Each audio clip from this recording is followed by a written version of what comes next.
Hello दोस्तों, channel पर आपका स्वागत है। आज देखते हैं मिथुन लगन या जेमिनी असेंडेंट की कुंडली में चंद्रमा देवता जो कि धनेश है, धन भाव के मालिक हैं, ये क्या प्रभाव देंगे। और यदि हमारी चंद्रमा देवता की दशा चल रही है तब हमें क्या करना चाहिए जिससे चंद्रमा देवता के अच्छे से अच्छे रिजल्ट हमें मिल सकें, क्योंकि ये अल्टीमेटली हमारी इनकम इत्यादि इस कुंडली में दिखा रहे हैं। मेरी साइड में मिथुन लगन की कुंडली है जिसमें नंबर 3 लगन में लिखा होता है बुध देवता इसके मालिक है। बुध देवता ने चंद्रमा देवता को इस कुंडली में दूसरा भाव दिया जहां नंबर 4 लिखा है, जो चंद्रमा देवता की कर्क राशि है। चंद्रमा देवता इसके मालिक है। दूसरा भाव हमें हमारा धन, कुटुंब, वाणी दिखाता है। धन का मतलब जो हमारी इनकम हो रही है, bank balance, cash in hand. मगर हमें याद रखना है चंद्रमा देवता उतार चढ़ाव के कारक हैं। हम सब ने चंद्रमा देवता को देखा है, उनका साइज 13 दिन बढ़ता रहता है और 13 दिन कम होता रहता है। दूसरी जो सबसे इम्पॉर्टेंट चीज़ है, चंद्रमा देवता हमारे मन के कारक हैं।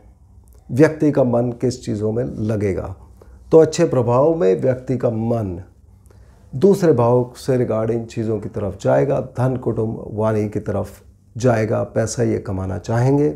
मगर चूंकि चंद्रमा देवता उतार चढ़ाव देते हैं तो जो भी इनकी इनकम होगी, जो इनका कैश इन हैंड होगा, बैंक बैलेंस होगा, उसमें उतार चढ़ाव होते रहेंगे। चंद्रमा देवता चूँकि समुद्र से निकली चीज़ों के कारक होते हैं, तो हो सकता है कि ये व्यक्ति मोती से बने आभूषण पहने या चांदी के आभूषण भी पहने, क्योंकि चंद्रमा देवता चांदी के कारक भी होते हैं। इस व्यक्ति को चूँकि चंद्रमा देवता दूध के कारक हैं, तो दूध से बनी चीज़ों को खाने का शौक उस पीरियड में ज़्यादा हो सकता है। चूँकि हमारे कुटुंब के कारक भी हैं और वाणी के कारक भी हैं, और चंद्रमा देवता एक सॉफ्ट प्लैनेट है, तो ये व्यक्ति अपने कुटुंब से इमोशनली अटैच होंगे, उनसे अच्छी बात करेंगे। मगर कुटुंब में किसी न किसी व्यक्ति की इमोशनल नेचर बहुत ज़्यादा हो सकती है, इमोशंस में अप एंड डाउन हो सकते हैं। चंद्रमा देवता यदि कुंडली में अच्छी जगह पर है तब ये सारे इफ़ेक्ट्स आएंगे। मगर यही चंद्रमा देवता यदि कुंडली में ख़राब जगह पर हैं या उनके ऊपर ख़राब इफ़ेक्ट आ रहे हैं, उस केस में यही चंद्रमा देवता इस व्यक्ति को इन सब चीज़ों के बारे में चिंता दे देंगे। अगर 6, 8, 12 घर में बैठे हैं तो चंद्रमा देवता इस व्यक्ति को सर्दी, खांसी, जुकाम, चेस्ट रिलेटेड प्रॉब्लम दे सकते हैं। इनको आँखों में प्रॉब्लम दे सकते हैं।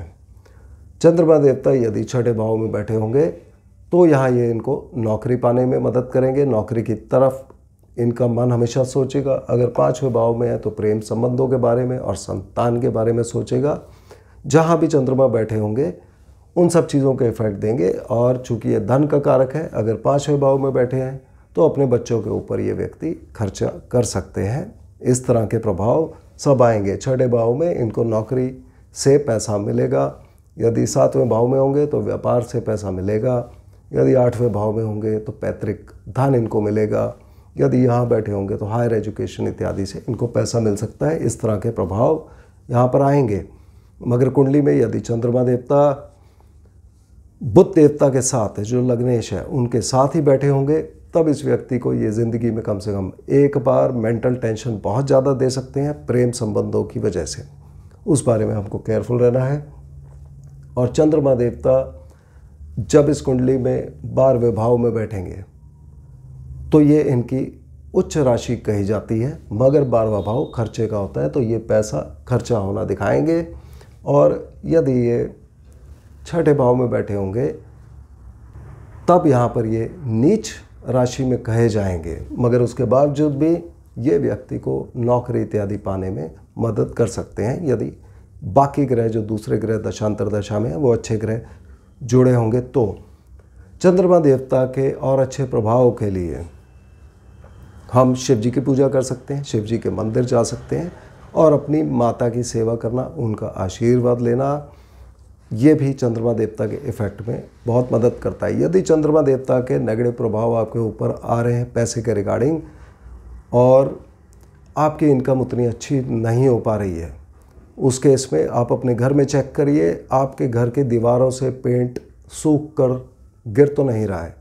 यदि वैसा गिर रहा है तो उस पेंट को आप ठीक करा लें, उससे आपको लाभ होगा। तो मुझे उम्मीद है आपको चंद्रमा देवता के इफेक्ट मिथुन लगन की कुंडली में समझ आ गए होंगे। अगले वीडियो में हम फिर मिलते हैं, तब तक के लिए धन्यवाद।